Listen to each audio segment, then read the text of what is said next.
ونسلم علی رسولہ الکریم اما بعد فاعوذ باللہ من الشیطان الرجیم بسم اللہ الرحمن الرحیم وَلَنَبْلُوَنَّكُمْ بِشَيْءٍ مِّنَ الْخَوْفِ وَالْجُوعِ وَنَقْصٍ مِّنَ الْأَمْوَالِ وَالْأَنفُسِ وَالثَّمَرَاتِ وَبَشِّرِ الصَّابِرِينَ إِنَّ الَّذِينَ إِذَا أَصَابَتْهُمْ مُصِيبَةٌ قَالُوا إِنَّا لِلَّهِ وَإِنَّا إِلَيْهِ رَاجِعُونَ صدق اللہ المولانا العظیم وبلغنا رسولہ النبی الامین الکریم ونحن علی ذلک لمن الشاہدین والشاکرین والحمد للہ رب العالمین۔ جو دہکتی ریت کے شعلوں پہ سویا وہ حسین، جو دہکتی ریت کے شعلوں پہ سویا وہ حسین، جس نے اپنے خون سے دنیا کو دھویا وہ حسین، جو جواں بیٹے کی میت پر نہ رویا وہ حسین، جس نے سب کچھ کھو کر بھی کچھ نہ کھویا وہ حسین۔ مرتبہ اسلام کا جس نے دوبالا کر دیا، خاک کے ذروں کو حمدوں سے ثریا کر دیا، خاک کے ذروں کو حمدوں سے ثریا کر دیا، اور قتل حسین اصل میں مرگ یزید ہے۔ اسلام زندہ ہوتا ہے ہر کربلا کے بعد، اسلام زندہ ہوتا ہے ہر کربلا کے بعد، اور انسان کو بیدار تو ہو لینے دو۔ ابھی تو خواب غفلت میں انسان پڑا ہوا ہے، بیدار تو ہو لینے دو۔ ابھی تو گناہوں کے دلدل میں یہ پھنسا ہوا انسان، بیدار تو ہو لینے دو۔ ابھی تو عیاشیوں میں مبتلا ہے یہ انسان، بیدار تو ہو لینے دو۔ جب یہ مکمل انسان، کامل انسان، اکمل انسان بن جائے گا تب کہ انسان کو بیدار تو ہو لینے دو۔ پھر ہر قوم پکارے گی ہمارے ہیں حسین، ہر قوم پکارے گی ہمارے ہیں حسین۔ حضرات محترم، قرآن مقدسہ کی ایک آیت کریمہ کی تلاوت کرنے کا شرف حاصل کیا۔ اللہ رب العزت ارشاد فرماتا ہے ہم ضرور آزمائیں گے، کچھ بھوک سے، کچھ پیاس سے، کچھ مال کی کمی سے۔ یہ پوری آیت کریمہ ہے، اور یہ اس چیز کا اگر ذکر کریں تو سیدنا امام حسین رضی اللہ تعالیٰ عنہ کی ذات بابرکات وہ ہے۔ اللہ تبارک و تعالیٰ نے قدم قدم پر آزمائشیں لی، اور اللہ کے بندے حضرت امام حسین ہر قدم پر ثابت قدم رہے، ہر جگہ پر اللہ نے ان کو ثابت قدم رکھا۔ مطلب یہ ہے کہ جب اللہ کا خاص بندہ ہوتا ہے، اللہ تبارک و تعالیٰ اسے آزماتا ہے، اور اللہ تبارک و تعالیٰ کا خاص بندہ ہر آزمائش میں کامیاب ہوتا ہے۔ ایک قربانی ہوئی تھی جس کو ہم عید الاضحیٰ میں جاتے ہیں قربانی کرنے کے لیے، قربانی کا وعدہ وہاں ہوا تھا۔ میرے سرکار دو عالم صلی اللہ تعالیٰ علیہ وسلم ارشاد فرماتے ہیں انا ابن الذبیحتین، میں دو ذبیح کا لڑکا ہوں۔ ایک ذبیح جو حضرت اسماعیل ذبیح اللہ، جس کو اللہ تبارک و تعالیٰ نے قربانی کرنے کا حکم دیا حضرت ابراہیم خلیل اللہ کو، تو قربانی مانگا گیا تھا کہاں سے؟ حضرت اسماعیل ذبیح اللہ کی قربانی مانگی گئی تھی۔ اور ایک قربانی ہوئی، قربانی جس کو حضرت عبداللہ، یہ سرکار دو عالم صلی اللہ علیہ وسلم کے والد کا نام ہے، ان کی قربانی کے تعلق سے ذکر آیا کہ جب زمزم کا کنواں کھودا جا رہا تھا تو ان کے تعلق سے ہے کہ قربانی کہا کہ اگر جب ان کے والد نے یہ نصیحت کی کہ اگر میرا زمزم کا کنویں کا کام ہو جائے گا تو اپنے تمام بیٹوں میں سے ایک کی قربانی کروں گا۔ جب قرآن اندازی کی گئی تو وہ عبداللہ کے نام سے نکلا جو سرکار کے والد ہیں۔ 3 مرتبہ قرآن اندازی کی گئی، تینوں مرتبہ اس کے نام سے قرآن نکلا گیا، تو اس کے نام سے فدیہ دے دیا گیا، قربان ہونے سے بچ گئے۔ حضرت اسماعیل ذبیح اللہ کی رب نے قربانی مانگی، اس کے جگہ سے جنت سے مینڈھا اترا، مگر وعدہ کہاں ہوا تھا؟ مینا کی وادی میں۔ حضرت ابراہیم خلیل اللہ سے وعدہ ہوا تھا، اللہ لیکن یہ وعدہ تو تھا، لیکن اس کی جگہ میں دوسری چیز قربان ہوتا گیا۔ وعدہ میرے مصطفیٰ جان رحمت صلی اللہ تعالیٰ علیہ وسلم کے نسل پاک سے، حضرت ابراہیم خلیل اللہ کے آل سے ہے، وعدہ باپ سے ہوا جا رہا ہے، بیٹے کی قربانی مانگی جا رہی ہے۔ جو قربانی مینا کی وادی میں مانگی گئی تھی وہ قربانی اگر پوری ہو رہی ہے تو کربلا کے میدان میں پوری ہو رہی ہے۔ وہ سیدنا امام حسین رضی اللہ تعالیٰ عنہ، اللہ میں عرض کر رہا تھا، مکے سے سفر شروع کیا، پہلے مدینے سے سفر تھا مکے کی سرزمین پر۔ اب وہ وقت ہے مکے کی سرزمین پر جب حاجی حج کرنے کے لیے مکہ پہنچ جاتے ہیں۔ 8 ذی الحج کا مہینہ ہے، 8 تاریخ ہے، اور 9 تاریخ کو حج ہوتا ہے۔ اور وہ امام حسین جس نے پیدل 25 مرتبہ مدینے سے مکہ آ کر حج کیا ہو، کیا اس کو حج کے تعلق سے اتنی بڑی فضیلت؟ اور وہ اس وقت حج کے مہینے میں اگر چاہتے تو حج ادا کر سکتے تھے، مگر کیا حدیث مصطفیٰ ہے، میرے سرکار فرماتے ہیں کہ ان قریب ایک مینڈھے کو حرم کی سرزمین پر قربان کیا جائے گا، جس کی وجہ سے حرم کے تقدس کو پامال کیا جائے گا۔ امام حسین مکہ شریف چھوڑ دیتے ہیں، حرم کعبہ کو چھوڑ دیتے ہیں۔ صحابہ نے عرض کیا کہ امام حسین معاملات کیا ہے، آپ یہیں رہ کر عبادت کیجئے۔ کہا کہ نہیں، سرکار فرماتے کہ ایک مینڈھے کو قربان کیا جائے گا جس سے کعبے کی حرمت کو پامال کیا جائے گا، کہیں وہ مینڈھے کی شکل میں مجھے حرم کعبہ میں نہ قتل کیا جائے۔ میں کعبے کے باہر قربان ہونا گوارا کر سکتا ہوں، لیکن کعبے کے اندر میرا خون بہایا جائے یہ گوارا نہیں ہے۔ صحابہ کرام روکنے کی کوشش کر رہے ہیں۔ صحابہ کرام میں سے چند صحابہ کرام باحیات تھے، حضرت ابو سعید خدری تھی اور چند صحابہ کرام موجود تھے، روکنے کی بہت کوشش کیے، لیکن حضرت امام حسین مجھے کھینچے لیے جاتا ہے جذبہ پنہانی، شہادت گہے الفت پہ قدم رکھنا ہے، لوگ آسان سمجھتے ہیں مسلمان ہونا ہے، اللہ اللہ شہادت کیسے لے کے جا رہی ہے۔ امام حسین نے مکے سے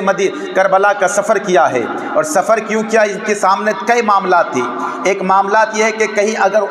اگر میری موت لکھی ہوئی ہے، چاہے میں حرم کے اندر چھپ جاؤں یا کسی بل میں جا کر چھپ جاؤں، تو مجھے وہاں بھی موت آنی ہے، میرا خون بہایا جائے گا۔ اگر میرے مقدر میں شہادت لکھی جا چکی ہے تو اسی لیے میں گوارا کروں گا کہ حرم کے باہر میں قربان ہو جاؤں۔ دوسری یہ ہے کہ امام مسلم بن عقیل، جن کا میں نے کل تذکرہ کیا تھا، امام مسلم بن عقیل نے خط بھیجا تھا امام حسین کو کہ یہاں کا معاملات صحیح ہے، سب آپ کے چاہنے والے ہیں، آپ یہاں آ جائیے۔ حالانکہ صحابہ کرام روکنے کی بہت کوشش کی اور یہ کہا کہ جو لوگ آپ کے والد حضرت علی کرم اللہ وجہ الکریم سے بے وفائی کیے، آپ کے بھائی امام حسن سے بے وفائی کیے، یہ آپ کے ساتھ کیا وفا کر سکتے ہیں۔ لیکن معاملات یہ تھا کہ اگر حسین نہ جاتے تو ان کے اوپر کوئی دلیل بنتا اور یہ کہتا کہ ہم نے امام برحق کو بلایا تھا، لیکن امام برحق نہ آنے کی وجہ سے ایک فاسق کے ہاتھ میں مجھے ہاتھ دینا پڑا، ایک زانی کے ہاتھ میں ہاتھ دینا پڑا۔ امام حسین کے سامنے کئی مرحلہ تھا۔ آج بھی کچھ لوگ اپنی کتابوں میں لکھتے ہیں اور لکھنے کے ساتھ ساتھ بیانوں میں یہ بولتے ہیں کہ حسین ظلم کیا ہے، وہ گھر بیٹھے ان کو یزید کی بیعت قبول کر لینی چاہیے۔ ناہنجار، تجھے پتہ نہیں کہ حسین کا معاملات کیا تھا۔ اگر صبر دیکھو تو جہاں صبر کی انتہا ہوتی ہے حسین کی وہی شروعات ہوا کرتی ہے۔ اگر ظلم دیکھو جہاں حسین پر ظلم ہوتا ہے وہیں سے حسین کی شروعات ہوا کرتی ہے۔ پتہ یہ چلا جہاں پیاس اور بھوک کی طرف کی انتہا ہو جاتی ہے، جب انسان جانے کا وقت آتا ہے وہیں سے حسین کی شروعات ہوا کرتی ہے۔ حضرات محترم، امام حسین کربلا کی وادی میں چلے تو مکے کی سرزمین سے چلے، اور مکے کی سرزمین سے چلے تو بڑے بڑوں نے روکنے کی کوشش کی، مگر میرا امام ہے کہ رکنے کا نام نہیں لے رہا ہے۔ اور حال یہ ہے کہ چند لوگ آپ کے ساتھ ہیں، جس میں بچے بھی ہیں، جوان بھی ہیں، بوڑھے بھی ہیں۔ ایک صحابی رسول ہے جس کا نام حبیب ابن مظاہر ہے، یہ سب سے بوڑھے صحابی کا نام ہے۔ یہ وہ کون ہے جو امام حسین کے ساتھ بچپن میں کھیلا کرتے تھے؟ میرے سرکار دو عالم صلی اللہ تعالی علیہ وسلم جا رہے نا، ایک بچے کو اٹھا کے گود میں لیا۔ صحابہ نے عرض کیا تھا یا رسول اللہ اتنے بچے ہیں مگر آپ نے اس کو گود میں لیا؟ تو فرماتے ہیں کہ مجھے اس سے محبت ہے، اور محبت کی وجہ یہ ہے کہ جہاں میرا حسین قدم رکھتا ہے وہاں کی مٹی کو اٹھا کر بوسہ دیا کرتا ہے۔ اس کا نام حبیب ابن مظاہر ہے۔ وہی حبیب ابن مظاہر ساتھ میں ہے۔ کربلا میں شہید ہونے والوں میں سب سے بوڑھے صحابی حضرت حبیب ابن مظاہر ہے، یہ ساتھ میں ہے۔ سامنے لوگوں کے ہجوم آتا گیا کیونکہ حج کا وقت تھا، لوگ حج کرنے کے لیے آ رہے، لیکن دیکھا کہ امام مکہ چھوڑ رہے۔ سب کا یہ حال تھا کہ امام آپ حرم کی سرزمین پر رہیے، حج ادا کیجیے، ابھی حج کا مہینہ ہے، لیکن میرا امام ہے کہ رکنے کا نام نہیں لے رہے ہیں۔ ایک شاعر جس کا نام فرزدق شاعر ہے، بڑے بڑے شاعروں میں آپ کا شمار ہوتا ہے، جس نے اہل بیت کی شان میں بڑے بڑے قصیدے لکھے ہیں۔ انہوں نے روکنے کی بہت کوشش کی مگر رکنے کا نام نہیں رہے، اور عرض کرتے ہیں کہ وہ لوگ ہیں جو بظاہر ان کا دل تو آپ کی طرف ہے مگر ان کی تلوار بنی امیہ کی طرف ہے، یہ ضرور آپ کو شہید کرے گی اور آپ کی تلوار کی پیاس بجھائے گی۔ مگر میرا امام کہتے ہیں اگر میری خون ان کے تلواروں کی پیاس سے بجھنے والی ہے تو پھر میں کون ہوتا ہوں یہ رکنے والے؟ امام چل رہے ہیں، چلتے چلتے ایک صحابی رسول جس کا نام زہیر بن قین ہے، ان سے ملاقات ہوئی۔ ان کا خیمہ کچھ دور پہ لگا ہوا تھا، اور جب دور پہ لگا ہوا تھا نا امام حسین کا یہ خیمہ لگا، پتہ کیا کہ یہ جو باہر کس کا خیمہ لگا ہوا ہے؟ کسی نے کہا تھا کہ زہیر بن قین ہے۔ اللہ علیہ سرکار امام حسین فرماتے ان کو بلا کر لایا جائے۔ جب ان کو بلانے کے لیے ایک شخص گئے تو آنے سے انکار کر دیا۔ بیوی اللہ کی نیک بندی تھی، اس نے کہا کہ نواسہ رسول تم کو بلا رہے ہیں، تم جانے سے انکار کر رہے ہو۔ حضرت زہیر بن قین اس وقت امام حسین کی بارگاہ میں آئے اور امام حسین نے کیا معاملات کہا، پھر جب واپس آئے اپنی بیوی کو، اور بیوی کو جانے کے بعد طلاق دیا اور کہا کہ میں اب حسین کے ساتھ جا رہا ہوں۔ فرماتے ہیں کہ آج مجھے وہ دن یاد آ رہا ہے کہ جب حضرت عمر بن خطاب رضی اللہ تعالیٰ عنہ جب ایک جنگ فتح کیے نا، تو جنگ فتح کرنے کے بعد بہت زیادہ مال غنیمت ہاتھ آیا، تو مال غنیمت اتنا تقسیم کیے کہ بہت زیادہ مال غنیمت لوگوں کو ملا، تو لوگوں کو ملا تو حضرت زہیر بن قین سے کہا، جب مال غنیمت سے خوش ہوئے نا تو حضرت زہیر بن قین سے حضرت امام عمر بن خطاب نے فرمایا آج جتنی خوشی تم کو ہو رہی ہے اس سے زیادہ خوشی تب ہوگی جب حسین کربلا میں ہوں گے اور تم ان کے قدموں پہ اپنی جان کو قربان کر دے گا۔ پھر وہ زہیر بن قین اپنی بیوی کو طلاق دے کے فرماتے کہ اب میں تمہارے ساتھ رہنے والا نہیں، اب تو حسین کے قدموں پہ اپنی جان کو قربان کروں گا۔ پھر یہ مٹھی بھر قافلہ چلا ہے، اللہ اللہ وہ وقت آیا ایک محرم الحرام کو اس جگہ پر آ کر رکا جس کو کربلا کہا جاتا ہے۔ اس سے پہلے جب آیا ادھر پتہ چل گیا کہ حسین اپنے ساتھیوں کے ساتھ آ رہے ہیں، حسین اپنے ساتھیوں کے ساتھ آ رہے ہیں، تو اللہ اللہ حر بن ریاحی یہ وہ اس اپنے وقت کے بہت بڑے پہلوان کا نام ہے، اس وقت یزیدی قافلے میں تھا۔ یزیدی قافلے میں تو ان کو جا کر چند کچھ لوگوں کو سپہ سالار کو بھیج کر اسے روکا گیا کہ حسین کو اپنی جگہ جہاں پہ ہے اسے روک دیا جائے، ادھر آنے کی اجازت نہیں ہے۔ اللہ اللہ حر بن ریاحی آیا، امام آگے جانے کی اجازت نہیں ہے، آپ یہیں پہ رک جائیے، یا یزید کے ہاتھ پر بیعت کر لیجئے یا پھر اپنا معاملات یہ ہے کہ آپ یہیں پہ رک جائیے۔ امام فرماتے ہیں کہ یہاں تو کوئی ایسی جگہ نظر نہیں آ رہی ہے جہاں پانی قریب نہ ہو، جہاں وضو بنائے، جہاں نماز پڑھے۔ اللہ اللہ تھوڑی دیر آگے چلا جائے، تھوڑی دیر آگے چلے تو ایسی چٹیل میدان تھا، اس میدان کے تعلق سے ذکر کیا کہ یہ کون سا میدان ہے، تو کسی نے کہا کہ اس میدان کا نام کربلا ہے۔ امام حسین نے فرمایا اب رک جایا جائے کیونکہ اس کے آگے جانا میرے بس کی نہیں ہے، اب جو معاملات ہے جو ہمارے مقدر میں طے ہو چکا ہے اب یہی آ کر ہونا ہے، وہی رہ گیا، قریب میں نہر فرات ہے۔ اللہ اللہ وقت عصر ہو چکا ہے، اذان حضرت علی اکبر نے اذان پکاری ہے، نماز کا وقت ہوا۔ حر بن ریاحی کی طرف امام مخاطب ہو کے فرماتے کہ حر یہ بتا اکیلے نماز پڑھے گا یا میرے پیچھے نماز پڑھے گا؟ حر کے سامنے کئی معاملہ ہے کہ اگر امام برحق کے رہتے ہوئے اکیلا نماز پڑھوں تو نماز نہ ہوگی، اگر امام کے پیچھے نماز پڑھ لیا تو پھر امام کا حق ادا کرنا پڑے گا۔ اللہ اللہ دو مرحلہ سامنے ہے۔ حر بن ریاحی فرماتے ہیں کہ امام آپ نماز پڑھائیے، میں آپ کے پیچھے نماز ادا کروں گا۔ اللہ اللہ نماز ادا کیا تو پھر حر بن ریاحی نے وہ معاملات کیا کہ تاریخ نے دیکھا تھا پھر حر بن ریاحی کو کہ کربلا میں شہید ہونے والے حر بن ریاحی امام حسین کی طرف سے سب سے پہلے قربان ہونے والے، آج تک کربلائے معلیٰ میں جن کا مزار اقدس موجود ہے، پتہ یہ چلا جب تک بکے نہ تھے تو کوئی پوچھتا نہ تھا، یا رسول اللہ تو نے مجھے خرید کر انمول کر دیا، جب تک یزید کے طرف سے تھا کوئی پوچھتا تھا، جو ہی حسین کے قافلے میں آیا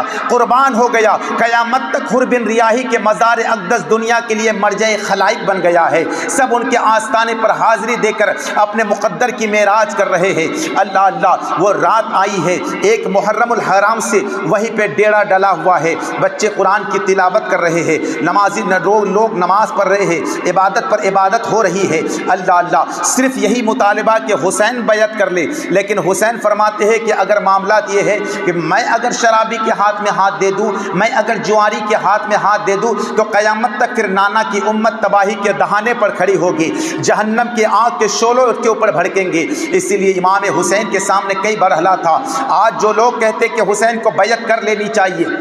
72 کی جان بچ جائے گی، امام حسین کے سامنے تو کئی معاملہ تھا، ایک طرف 72 کی جان تھی، ایک طرف قیامت تک نانا کی امت تھی، اگر 72 کو بچا لیتے تو پھر قیامت تک نانا کی امت جہنم کی آگ میں جلتا رہتا، ورنہ حال یہ ہوتا۔ آج تک تو معاملات یہ ہے کہ حسین کربلا میں شہید ہو کر اس امت کو بچایا ہے، پھر بھی امت گناہوں سے باز نہیں آتی ہے، شراب نوشی اس امت کے اندر ہے، جوا بازی اس امت کے اندر ہے، حرام خوری اس امت کے اندر ہے۔ اللہ اللہ ہمارے اسلاف اور بزرگان دین نے اتنی قربانیاں پیش کرنے کے باوجود جب یہ بندہ رکنے کو تیار نہیں ہے، بتا اگر امام حسین شرابی کے ہاتھ میں ہاتھ دے دیتے، جواری کے ہاتھ میں ہاتھ دیتے، پتا چلا یہ امت پھر کہاں سے کہاں پہنچ جایا کرتی۔ اللہ اللہ، سات محرم الحرام کو آپ کے اوپر پانی بند کر دیا گیا، کیونکہ یزیدی جانتا تھا 22,000 کے لشکر کا پہرا لگا دیا گیا نہر فرات میں، اور یہ کہہ دیا گیا امام اگر چاہتے ہو تو یزید کے ہاتھ پہ بیعت کرو،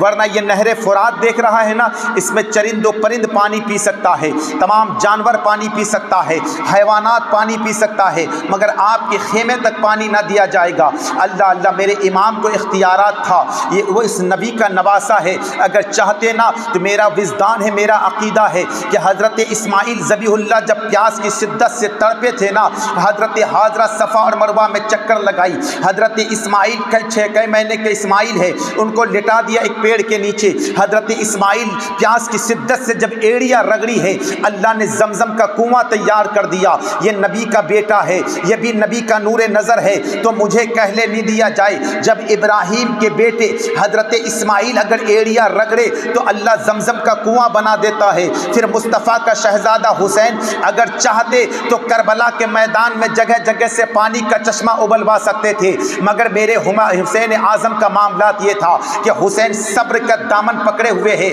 میرے سرکار کے جب بھی ہاتھ اٹھے تو یہ فرمائے اللہم آت الحسین صبرا و اجرا، اے پروردگار عالم حسین کو جب یہ معاملات آئے نا اس کو صبر و استقامت عطا کرنا، ورنہ حسین کا معاملات یہ تھا کہ حسین سے بہت سی کرامتیں ظاہر ہو چکی، اور سب سے پہلی کرامت تو حسین کی یہ تھی کہ جب بچہ 7 یا 8 مہینے کے اندر ماں کے شکم سے باہر آ جائے پھر وہ بچہ زندہ نہیں رہا کرتا، مگر میرے حسین کا عالم یہ ہے کہ اللہ اکبر، بھائی کی پیدائش رمضان المبارک میں ہوئی ہے اور شعبان المعظم میں امام حسین کی پیدائش ہوئی، پتہ چلا 8 یا 9 مہینے کے اندر حسین کی پیدائش ہوئی، اتنے دن کا بچہ اکثر کم زندہ رہا کرتا ہے۔ سب سے پہلے حسین کی کرامت تو یہ تھی، پھر کئی کرامتوں کا ذکر ہے حسین اعظم کا، اور کربلا کے میدان میں تو نہ جانے قدم قدم پر حسین سے کرامتیں ظاہر ہو گئی، لیکن حسین نے پانی نہ مانگا، حسین نے کبھی بچنے کی دعا نہ کی، ارے یہ تو نبی کا وہ نواسا ہے، نبی کا وہ لاڈلا ہے جو اتنا پاورفل ہے، ماں کوئی معمولی ذات تھوڑو نہ ہے، ماں جب دعا کے لیے ہاتھ اٹھاتی تھی جبرائیل جنت سے جوڑا لے کر آ جاتا تھا، ماں جب ہاتھ اٹھا کر دعا کر دیتی تھی تو اللہ اکبر جبرائیل جنت سے کھانا لے کر آ جاتا تھا، اگر ماں دعا کر دیتی تھی تو حسین اعظم بچ جاتے، 72 کی جان بچ جاتی، مگر ماں کی بھی جب دعا کے لیے ہاتھ اٹھائے تو یہ فرماتے کہ پروردگار عالم جب حسین پر وہ وقت آئے نا تو مولا حسین کو صبر کا دامن پکڑے رہنا، صبر کی استقامت عطا فرمانا۔ اللہ نے یہ ماں نے بھی یہی دعا کی، علی کا معاملات یہ تھا، علی فاتح خیبر ہے، اگر دعا کر دے علی تو اللہ اللہ پہاڑ اپنی جگہ سے ہل جائے، اگر علی چاہتے تو جو باب خیبر کو جو 40 آدمی نہ اٹھا سکے، دروازے کو لگانا اور بند نہ کر سکے، اس کو زمین سے اکھاڑ کر اپنے پشت پر رکھنا یہ علی کا کام ہے، اگر علی چاہتے تو اپنے بیٹوں کو بچا سکتے تھے، مگر علی نے نہ بچانے کی دعا کی، نہ فاطمہ زہرا نے بچانے کی دعا کی، نہ مصطفیٰ نے بچانے کی دعا کی، بلکہ جب یہ فرمایا کہ اللہم آت الحسین صبرا و اجرا، اللہ سب حسین پر یہ وقت آئے نا تو اس کو صبر و استقامت عطا فرمانا۔ حالانکہ حسین خود پاورفل تھے، حسین اعظم کی بارگاہ میں ایک شخص آیا تھا نا، اور آنے کے بعد کہا تھا اے حسین یہ نہر فرات دیکھ رہا ہے جس کا پانی اچھال مار رہا ہے، اس سے چرند و پرند پانی پی سکتا ہے، اس سے حیوانات و نباتات پانی پی سکتا ہے، جانور پانی پی سکتا ہے، مگر حسین تجھے ایک قطرہ پانی نہ دیا جائے گا، تجھ پیاسا رہے گا۔ اللہ اتنا کہنا تھا، پروردگار کی بارگاہ میں دعا کے لیے ہاتھ اٹھائے، مولا یہ مجھے پیاس کا تانا دے رہا ہے، مجھے اسے دنیا کی پیاس مسلط کر دے۔ تاریخ کے اوراق میں ہے، کسی لکھنے والوں نے لکھا اس پر کربلا کے میدان میں وہ پیاس کی شدت ستائی کہ وہ جگہ جگہ پر تڑپتا رہتا تھا، پانی جتنا پلایا جاتا تھا پیاس اتنی بڑھ جایا کرتی تھی، اس کربلا کی وادی میں ایڑیاں رگڑ رگڑ کر مر گیا مگر اس کی پیاس نہ بجھی۔ اللہ اللہ، وہ حسین اعظم کی کرامت تھی۔ ایک شخص اور بدبخت گھوڑا دوڑاتا ہوا آیا، اور آنے کے بعد امام حسین کربلا کے میدان میں رات کا تنہائی میں ایک رات کی مہلت مانگی تھی کہ یزیدیوں آج رات مجھے عبادت کر لینے دو، اپنے رب کو راضی کر لینے دو، کیونکہ آج عاشورہ کی رات ہے، آج دعا کی مقبولیت کی رات ہے، اس رات مجھے عبادت کر لینے دو۔ اللہ علیہ امام حسین نے اپنے کھیرے کے ارد گرد آگ جلا دیا، اور آگ جلانے کے بعد فرمایا کہ اللہ اللہ تاکہ لوگ عبادت کرے، باہر سے پیچھے سے کوئی وار نہ کرے۔ ایک بدبخت گھوڑا دوڑاتا ہوا آیا اور کہنے لگا حسین جہنم کی آگ سے پہلے دنیا کی آگ میں مسلط اپنے اوپر کر لیا۔ اتنا کہنا تھا، حسین کے دل پر ٹھیس لگی۔ حسین نے دعا کے لیے ہاتھ اٹھائی، ہاتھ نیچے نہ ہو پائے تھے، اس کو قضائے حاجت کی ضرورت ہوئی۔ ایک جھاڑی کے پیچھے قضائے حاجت کے لیے بیٹھا تو اتنے میں ایک زہریلے بچھو نے ڈنک مارا تھا، اپنی ہی نجاست غلیظہ میں ایڑیا رگڑ رگڑ کر مر گیا۔ تو کوئی یہ نہ کہے کہ حسین کو کسی بات کا اختیار نہیں تھا۔ ایک شخص اور آیا تھا اور آنے کے بعد کہا تھا کہ حسین تجھے نبی سے کیا واسطہ؟ اتنا کہنا تھا کہ حسین کے دل پر چوٹ لگی۔ اے پروردگار عالم، یہ کہہ رہا ہے جس نبی نے تو اپنے سینے پر بیٹھایا، اپنے کاندھوں پر بیٹھایا، اپنے لعاب دہن پلایا ہے، اور اپنے اس نبی نے فرمایا کہ حسن و حسین جنتی جوانوں کے سردار ہے، اور یہ کہہ رہا ہے کہ تجھے نبی سے کیا واسطہ ہے؟ اللہ اللہ پروردگار اس پر عذاب مسلط کر دے۔ فرمایا جاتا ہے کہ گھوڑے پر بیٹھا ہوا تھا، گھوڑے کی زین میں اس کا پیر پھنسا، گھوڑے سے زمین پر گر پڑا، گھوڑا دوڑتا ہوا گیا، ادھر سے ادھر بھاگتا ہوا گیا۔ اسی حالت میں وہ اس کربلا کے ریتیلی میں زمین پہ گھسٹ گھسٹ کے گھوڑے نے اس کو مار ڈالا۔ تو پتہ یہ چلا کوئی یہ نہ کہے کہ حسین اعظم کو کسی بات کا اختیار نہیں تھا۔ تو اگر جب حسین سے اتنی کرامتیں تھی پھر حسین اعظم نے پانی کیوں نہ مطلب کیا؟ اگر چاہتے تو کربلا میں جگہ جگہ سے پانی ابلوا سکتے تھے۔ تو میں ہر سال یہ کہا کرتا ہوں کہ حسین اعظم کے غلاموں کے غلاموں کے غلاموں کے غلام، جس کو دنیا عطائے رسول خواجہ ہند الولی کہتے ہیں، جب ان کے پانی کی ضرورت پڑی نا، اپنے خادم کو بھیج دیا اور کہا جاؤ جاؤ انا ساگر سے کہو کہ تجھے خواجہ نے بلایا ہے۔ تاریخ کے اوراق میں ہے کہ پورا انا ساگر 5 کلو کے کٹورے میں آ گیا، مجھے کہہ لینے دیا جائے۔ جب ان کے گدا بھر دیتے ہیں شاہان زمانہ کی جھولی، محتاج کا جب یہ عالم ہے، مختار کا عالم کیا ہوگا؟ میرا عقیدہ ہے کہ جب غلام حسین خواجہ غریب نواز عطائے رسول کا یہ پاور ہے کہ ایک کٹورے میں پورا انا ساگر کو بھر سکتا ہے، تو پھر حسین اعظم چاہتے تو کربلا کے میدان میں جگہ جگہ سے پانی کا چشمہ ابلوا سکتے تھے۔ تو پھر حسین نے کرامت کیوں نہ دکھائی؟ تو مجھے کہہ لینے دیا جائے کہ خواجہ غریب نواز جب اجمیر کی دھرتی پر آئے تو ان کا مقابلہ ان ساتھ تھا جو چوٹی والا تھا، وہ غیروں کی عبادت کرنے والا تھا، غیروں کی پرستش کرنے والا تھا۔ اور امام حسین جب کربلا کے میدان میں آئے نا، تو ان کا مقابلہ ان کے ساتھ تھا جو اپنے آپ کو نمازی کہتا تھا، جو اپنے آپ کو روزے دار کہتا تھا، جو اپنے آپ کو حاجی کہتا تھا۔ ان کا مقابلہ ہے کہ پتہ یہ چلا کہ کرامت ان کو دکھائی جاتی ہے جو اپنا نہیں ہوتا، کرامت ان کو نہیں دکھائی جاتی ہے جو اپنا ہوا کرتا ہے۔ دوسری بات یہ ہے کہ میرے امام کربلا کے میدان میں تھے تو اللہ کربلا کے میدان میں حسین گئے تھے تو صبر و استقامت کے پیکر بن کر گئے تھے، اور اسلام کو بچانے گئے تھے۔ اور حضرت خواجہ غریب نواز جب اجمیر کی دھرتی پر آئے تو اسلام پھیلانے گئے۔ پتہ یہ چلا کہ جب اسلام پھیلانے کے لیے جایا جاتا ہے تو کرامت دکھا دیا جاتا ہے، اور جب اسلام بچانے کے لیے جایا جاتا ہے تو کرامت چھپا لیا جاتا ہے۔ ورنہ حسین اعظم کا معاملہ تو یہ تھا، اگر چاہتے تو پانی کے جگہ جگہ چشمے ابلوا سکتے تھے۔ حضرات محترم، بس آخری جملہ سنو، امام حسین کربلا کے میدان میں ہے۔ اب معاملات امام حسین کا ایک طرف ہے، ایک طرف حسینی ہے، ایک طرف یزیدی ہے۔ نماز ادھر بھی ہو رہی ہے، نماز ادھر بھی ہو رہی ہے، تلاوت ادھر بھی ہو رہی ہے، تلاوت ادھر بھی ہو رہی ہے، ادھر بھی قرآن پڑھا جا رہا ہے، ادھر بھی قرآن پڑھا جا رہا ہے، ادھر بھی نمازیں ہو رہی ہے۔ اے امام، آپ کو وہاں آ کر نماز پڑھ لینی تھا جہاں پہ تب نمازیوں کی تعداد زیادہ ہے۔ اے امام، آپ کو وہاں آ کر نماز پڑھ لینا تھا جہاں نمازیوں کی کثرت زیادہ ہے۔ آپ نے 72 کی الگ جماعت کیوں کی؟ 22,000 کے پیچھے نماز کیوں نہیں پڑھی؟ آپ کو تنہا اکیلے نماز پڑھنے کی ضرورت کیا تھی؟ اے امام، جس قرآن نبی کا کلمہ آپ پڑھے اس نبی کا کلمہ یزید پڑھے، جس نبی پر آپ ایمان رکھے، اس نبی پر ایمان یزید رکھے، جس قرآن کی آپ تلاوت کرے اس قرآن کی تلاوت یزیدی کرے، جس طرح رکوع آپ کرے اسی طرح رکوع یزیدی کرے، جس طرح تلاوت آپ کرے اس طرح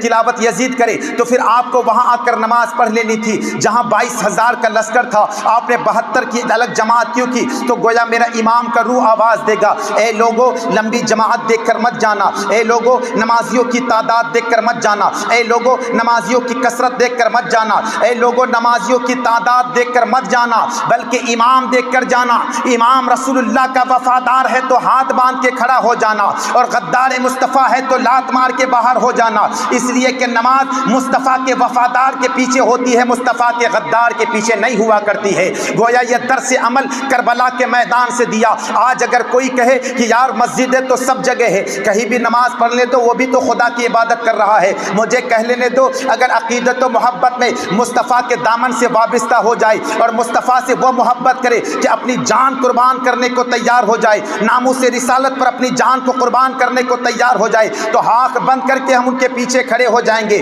مگر جن کے عقیدے میں فطور ہو، جن کا عقیدہ یہ ہو کہ جس کا نام محمد یا علی ہو اس کو کسی بات کا اختیار نہیں، جن کا عقیدہ یہ ہو کہ معاذ اللہ نبی مر کر مٹی میں مل گئے، اس کو جس کا عقیدہ یہ ہو کہ جو نبی کو یا رسول اللہ کہہ کے پکارے وہ ابو جہل کے برابر مشرک ہے، تو ہم ایسوں کے پیچھے نماز نہیں پڑھتے، بلکہ ان کے پیچھے نماز پڑھتے ہیں جو یہ کہا کرتے ہیں جان ہے عشق مصطفیٰ روز فضو کرے خدا، جس کو ہو درد کا مزہ ناز دوا اٹھائے کیوں، جس کو ہو درد کا مزہ ناز دوا اٹھائے کیوں۔ تو میرے امام کربلا کے میدان میں ہے، وہ آج رات ہے جو عبادت کی رات ہے، اور امام کربلا میں عبادت کی رات ہے۔ تو میرے امام کا آخری جملہ سر امام حسین نے اپنے لوگوں سے مشورہ کر رہے ہیں، اور مشورہ کیا ہے کہ لوگوں یہ لوگ میرے خون کے پیاسے ہیں، اگر تم چاہو تو دیکھو یہاں سے وہاں کہیں بھی تم جا کر اپنی زندگی بسر کر سکتی ہو، ایک کام کرو تم کہیں بھی نکل جاؤ، یہ میرے خون کے پیاسے ہیں، میرے ساتھ جو معاملہ کریں گے دکھا جائے گا۔ اگر تم کو جانے میں شرم آتی ہے تو امام حسین نے چراغ کو بجھا دیا، اور بجھا دیا تو سب کے نگاہ جو تھی امام حسین کے طرف تھی، آنکھیں خشک تھی، لیکن تھوڑی دیر کے بعد حضرت زہیر، حضرت صحابی رسول جن کا میں نے ذکر کیا، فرماتے ہیں کہ حضرت درود پاک پر اللہم صلی علی سیدنا شفیعنا حبیبنا مولانا محمد بارک وسلم صلو علیہ الصلوۃ والسلام۔ حضرت حبیب ابن مظاہر